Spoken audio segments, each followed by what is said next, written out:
Welcome back to the deep dive.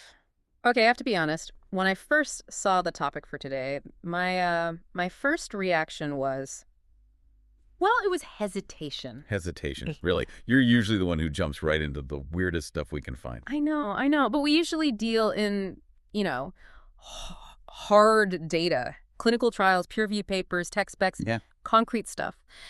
And the source material for today, traditional Chinese medicine or TCM, it lives in a very different folder in my brain. That's It's right. in the folder with like crystals and horoscopes Yeah. and maybe that one aunt who's convinced essential oils can, I don't know, fix a flat tire. I get that. And Yeah. that is a completely fair reaction. And honestly, for a very long time, that's exactly where it's at for the entire scientific community. Right. You had real medicine over here, Yeah. people in white coats looking at MRI scans, performing surgery, prescribing very specific synthesized pills. And then way over on the other side, you had mysticism. Yeah, people talking about spirit and wind and fire and dampness. Exactly. The Look- language sounds unscientific. It sounds like it belongs in a fantasy novel, not a hospital. But then I started reading this presentation you sent over from Dr. Wilson Wong. And we should probably clarify for everyone, this isn't some blog post from a wellness influencer. No, not at all. This was a presentation given at a major heart summit.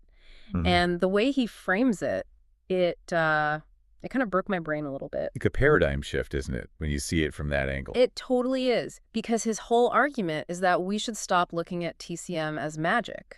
We need to start looking at it as a database. A massive one. A massive 3,000-year-old observational database. Right. I mean, think about it this way. Imagine you have millions of engineers and they're running tests on a super complex machine, the human body, for 30 straight centuries. Okay.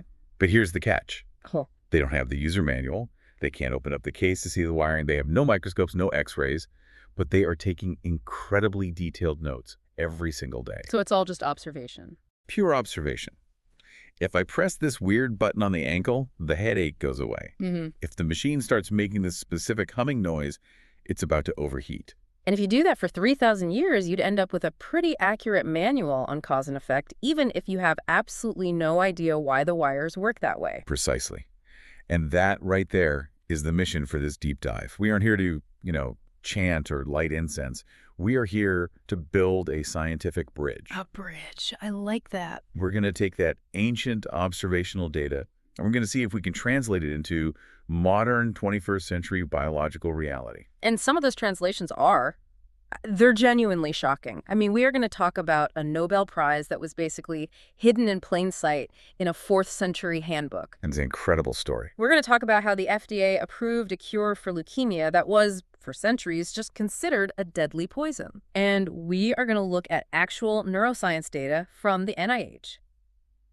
The NIH regarding acupuncture that completely changed my view on energy lines. It just requires us to be a little bit bilingual for the next hour.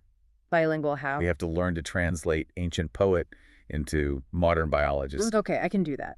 So let's start with the operating system, because Yeah. if we're going to get this, we have to understand the fundamental difference in how they even view the body. Dr. Wong draws this really interesting contrast right at the start. He calls it pathogen versus pattern. And this is the core distinction. It's everything.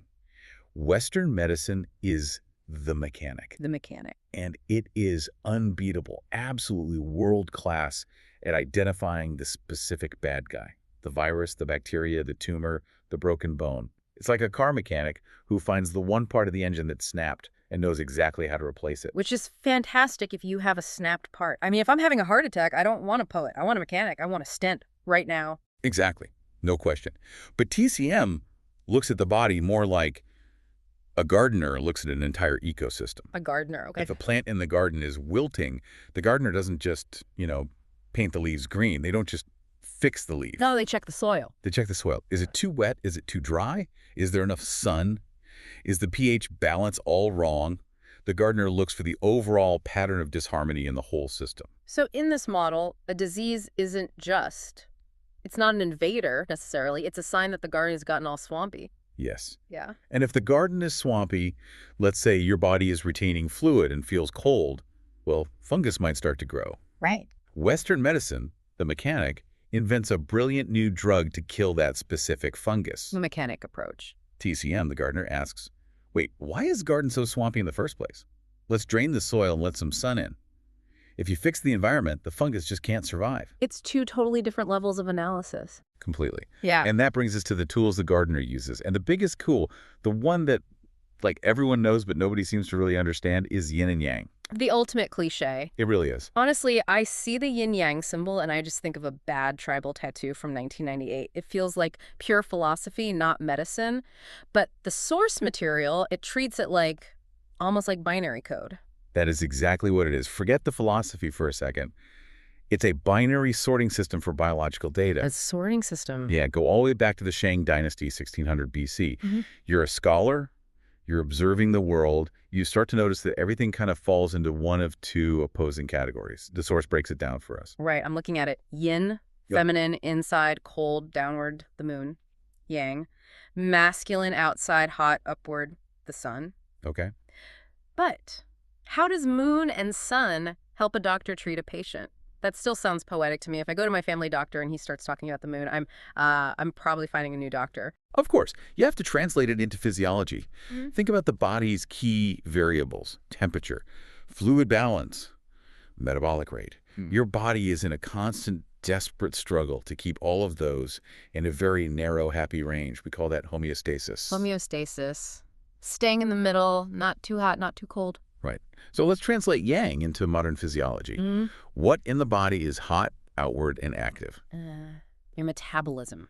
Burning energy. Your metabolism. Your sympathetic nervous system, the fight or flight response.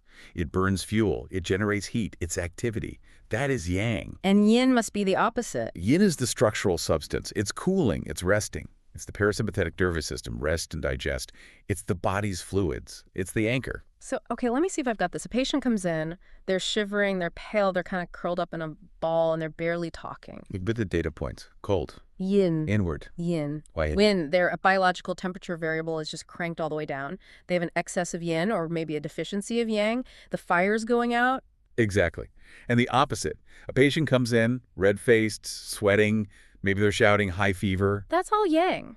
Excess heat, hyperactive metabolism. So the treatment logic, it becomes dead simple. You don't treat the yang patient with, like, hot cinnamon tea. You'd kill them. You'd be throwing gasoline on a fire. You need to cool the engine. You need yin treatments, cooling, calming things. It's basically a functional diagnosis. It's not, you have influenza strain B. It's your body's entire thermal regulation and metabolic output system is dangerously high. Which, honestly, for a lot of chronic conditions where there isn't one single virus you can just kill, that's often a more useful way to look at it. It's a way of flagging which side of the whole scale is tipping over. Okay, that makes sense. But then we add another layer of complexity, the 5 elements. Wood, fire, earth, metal, water. This is where I usually get lost again. It feels like I'm creating a character in a fantasy RPG. I am a wood mage with a specialty in liver. It does sound exactly like that. I get it. But again, look at the diagram in the notes. It's not a spell list. It's a flowchart. A flowchart. It's a primitive but weirdly effective model of physiological relationships. Each element is just a code name for an organ system. Right. So the source says wood is the liver and gallbladder system. Fire is heart and small intestine. Earth is spleen and stomach. Metal is lung and large intestine. And water is the kidney and bladder. But the names aren't the key. The key is the arrows connecting them. The diagram shows 2 types of interactions: generating interactions and overcoming interactions. Generating and overcoming. What does that even mean in a body? Think about feedback loops. We know today that our endocrine system works exactly like this.